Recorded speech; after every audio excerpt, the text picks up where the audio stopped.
na ng malunggay ko. Kailangan ko pa naman para sa tinuwa. Imagine, tinaniman to sa paso. Ayan, lakas ng hangin, sarap. Ayan, saka gusto ako magkaroon ng malunggay kasi dati ang dami namin, pinutol. Ngayon, maliit na lang ang space dito sa likod. Kaya tinanim na lang siya sa paso. Ayan, ang healthy ng leaves niya.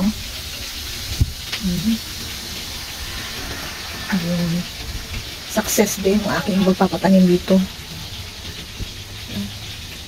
Ayan, yung paso. Yan lang yung paso ng pinagtaniman. O, see? Ganyan lang siya. Tapos, ngayon, ang dami na yung dahon. At pwede mo lang mapakinabangan. Diba? Dito ako kukuha ng para sa tinuwang gagayahin ko si Inday Runing. Nagtitinuwa siya ng isda. So ako, ganun din yung gagawin ko.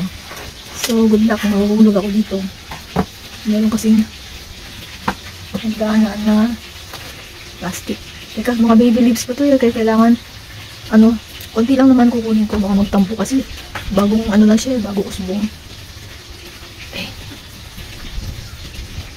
Hindi ko maabot yung nasa taas.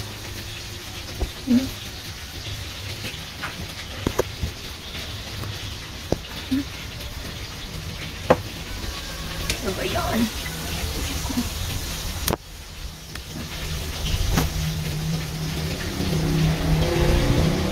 Kasi baka magkanto.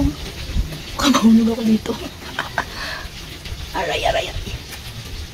Kahit na lang. Dito banda sa likod. Yun. So, ito na muna ang kinuha ko. Kunti lang. Kasi meron naman tanglad na rin Tanglad ihahalo sa tinuwa. Yun lang. Okay. Kaya kayo, mga neighbors or mga amiga, magtanim na rin kayo.